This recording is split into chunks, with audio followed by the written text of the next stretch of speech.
film. So yeah, Ted 2. The story's not quite as good as the first Ted, but it's still very insane. It's still Ted. If you love the Ted movie, you'll definitely go and see the other Ted. If like you were not as interested, Venom is supposed to make me invincible. Yeah, I guess you won't see it. Oh man, I think it's a straight to DVD kind of film for me. I will watch it. There is a time, but it will be straight up to DVD. Bargain basement. Yeah. No, for me, I did love the first one, so. Yeah, for me, Ted was so great, and I love Family Guy so much.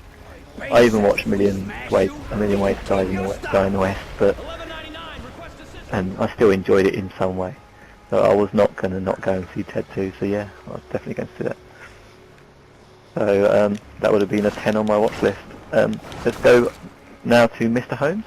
Mr. Holmes would have been high up my list. I think Sir Ian McKenna can't do anything wrong. He's just an amazing actor. So that would, to be fair, this was another Guy Ritchie film, like the original. I was really looking forward to this. That's a 7, a strong 7. But I imagine it nothing to be like the original Sherlock Holmes film. I imagine it to be more of a drama. You're kind of working out what's going on. There's a bit more to it. Layered. Yeah, that is a pretty much perfect prediction, I have to say. I was going into it not knowing what it was at all, as I like to do, as you know. And yeah, it's more of a drama than anything, but with a mystery going along with it all the way, but not in a heavy sort of Sherlock Holmes, loads of clues to be looking out for way. It's like down to earth drama, and yeah, a pretty easy to follow mystery. So in that sense, I have to say I really liked it. So definitely a plus on my films I've seen in the last few months. Again, before I'd seen it, I would have put it down to maybe a 4 because I didn't really know what it was about. I have to say I was pleasantly surprised.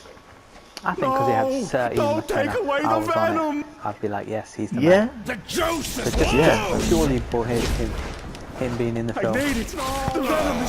Got me excited about the film. Yeah. Gandalf.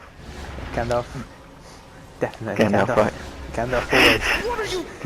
I have to check I'm talking about the right person. The bad name. Gandalf, right. Gandalf. Okay. Not Magneto. Gandalf. Okay, next one on the list is Spy. Spy. I saw the film. trailer. I was in hysterics. This looks amazing, and it's got Jason Statham, who I absolutely adore in every action film. Is all the same for him. So this is something different. He's doing comedy. It looks really funny. I think Melissa's hilarious in so many great films. Identity Thief, The Heat. All great films. She's held her own, and so yeah, I can't wait for this one. This one I would say would be a 10. I'm kind of like I wanted to watch. I just can't wait for it. So this is can't wait this is to watch it yourself. Yeah, as soon as it's on Blu-ray, I'm watching this one. This Okay, ain't even bargain basement kind of thing. Do you want to give it a number then? 10. On Blu-ray? 10 on Blu-ray. Nice. 10 on. This is the one. This is as soon as it's on Blu-ray. Yeah, gotta get it. Watch it on the PS4. Right. Well, okay. Well, I have to say it is hilarious. I watched it back in June. It's a really good movie. And also, what did you say her name was? I'm terrible with that. The main woman. Melissa McCarthy, I think. Yeah. Yeah. Jude Law, the main woman.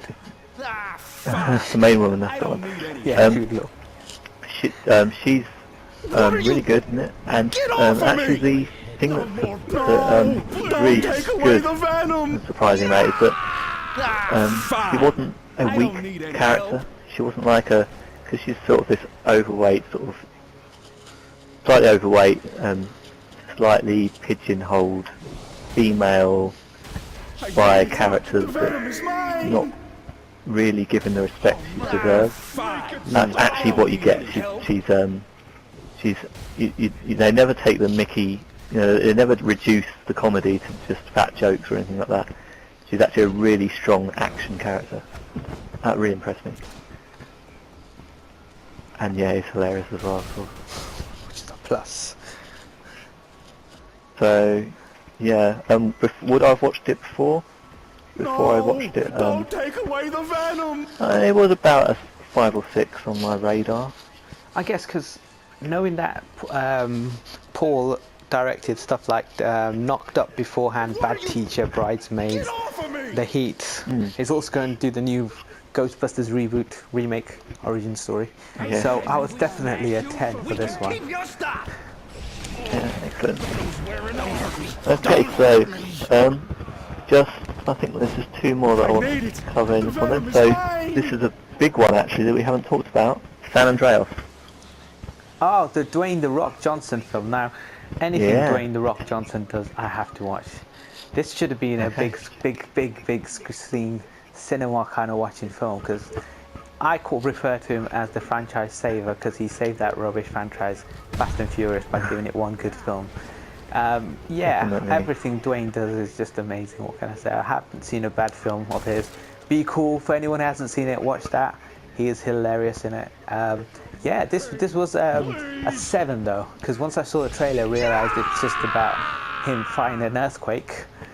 I was I was slightly disinterested from it, but it had Dwayne, so I was excited still.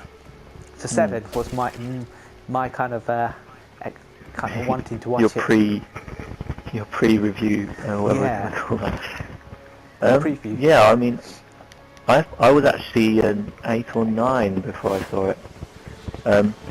The story didn't look too bad. I mean, it's weak. It looks weak. It's a very disaster movie story, possibly too based on family stuff and being a father who wants to save everyone. Had that 2012 feel about it. With John Cusack. And it was that, but it was a lot of fun as well. And I like that. And also, I wanted to see it because it's named after one of my favourite games of all time, GTA San Andreas. That's true. And because of which San Andreas is named after the fault line, so they named a game world after it, which is based on the California area. So yeah, watching the film, it's actually reminded me and entertained me a lot of the sort of GTA experience, because spoilers, yeah, he at one point he's driving a car, then he's in a helicopter, He's a pilot. then he's in a boat. Yeah, he's in every vehicle, and that's just like my GTA experience. And going around San Andreas, going around California, and San Andreas is based on California, where the Grand Theft Auto games are set. The best ones are anyway. Yeah, it was really entertaining. I enjoyed it. So what's your final Story, kind a bit weak. of thing about it? What's the Final? final number? My final number. Yeah. What for watching? Yeah. I would say I was 8 or 9. Wow.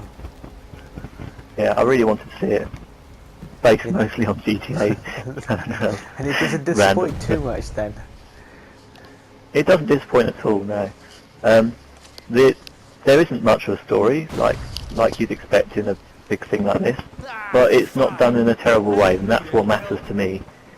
Right, because I hate action movies that have bad story and bad script. So if it's just a bad story, a weak story, and they don't mess it up with a really, really awful script, then I can look at that. It's when the script is just really horrible, such as Don't hurt me. Don't hurt me. there's a specific example that's really I good. don't need any help. Every Jason Statham film. I need it. The venom Yeah. is I love mine. Jason Statham, so I can't say that. and that brings you to your last film that you want to quickly talk about. Last film, okay. Last one, because we love to talk about Disney, although we haven't got to do it so much yet. I've got some films we could talk about with Disney. But there's one out called Tomorrowland. You heard of that? Yes, the Brian watch Bird that? film starring George Clooney. Now, when I knew Yeah. the director of Ratatouille Don't take away was the making a film, venom.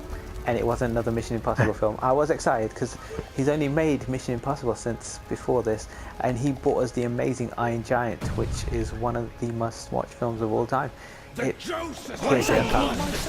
Tomorrowland, yeah, I knew very little about it. Again, had George Clooney. It's a bit weird. It had this little girl who picks up some sort of pin and can time travel. The premise just didn't quite click with me. Something about it. The visuals look stunning, but then should all films just look stunning? Shouldn't they have a little bit more to it? Because he did direct a Mission Impossible film where they blew up the Kremlin, and he put a story to that. So there's no reason why I can't do one here. So I wasn't really looking too forward to it. I'd say purely because of the director and George Clooney, I was on a 7. But overall, if someone said, "Do you want to watch this film or do you want to watch something else instead?" I would have said something else. I was about 6. I agree. It's only I'd have to, yeah. The trailer let it down, I guess, because there's nothing. Yeah. I don't think the trailer did let it down. I think actually your intuition was right on this one. It's not that strong a film. It's entertainment and it's sort of Disney, but it did fall down in a lot of ways. It's quite a good movie. It's got a good idea behind it. I mean, the idea seems to be that the world is doomed. I mean, do you want spoilers enough for this? Yeah, you might as well. This is a bargain basement film for me, to be fair. Okay. So the idea is that, well, without explaining all the story, just basically George Clooney goes to the future. He builds something that lets him see the further future, and it basically makes it so that the world is doomed. He can see that the world is doomed. And then this girl comes along who happens to sort of see everything in a new light. She's good at seeing things positively, and she ends up meeting him. Again, long story, I won't explain all of that. But the fact that she's got hope actually changes that future. It actually puts a spark of hope in that inevitable fate. And the fact that there's this person that's got a little bit of hope and it might turn things around, that's what the story is really about. And I think that's brilliant. But the thing that let it down is that they didn't follow it through, really. By the end, they end up with this silly villain monologue speech of someone that wasn't even supposed to be a villain, really. It doesn't need to be a villain. And they end up beating all this stuff by blowing stuff up, I think it was. So they didn't really follow through a really good story that they sort of set up. So, yeah. So it's a good film, and a good ideas up to near towards the end. And then of course you've got House, who's from Britain, the guy who plays the Doctor in House. Yeah, Yeah. Yeah. And yeah, he's really cool, but unfortunately he's the one that ends up being in a part that's a bit weak. But yeah. Before I went to see it, I was down on maybe a 4. I don't know if I already said something and I've contradicted myself, but would I go and see it and pay to see it? I'd probably say no, don't pay and go and see it, but watch it if you're watching on Netflix or something a few years down the line. Wow, that really or just wait for Incredibles 2. What gives? Or wait for Incredibles 2. That's his next film. That's probably going to be a lot better. Which is maybe 10 years too late. Oh, this venom! I feel so strong! Or maybe he was just waiting for a reboot season. You can't reboot Incredibles. There's so many different stories you can have. The film would never end. You've got his kids. They've all got powers already. He's already done the origin stories. Set them all up. Even Jack has got superpowers. It goes to show, never start with an origin story. Because you need those for the reboots down the line. You can't reboot Jack because he's already got his powers. Pretty cool. Well, he did have Jack had his own sequel because he was in the short Jack Attack by himself. Don't hurt me! Don't hurt me! Anyway, so that was our sort of review of the more recent films that weren't as big as the. They didn't need their own video in themselves. So yeah, that wraps it up. Ow, that really hurt. What gives?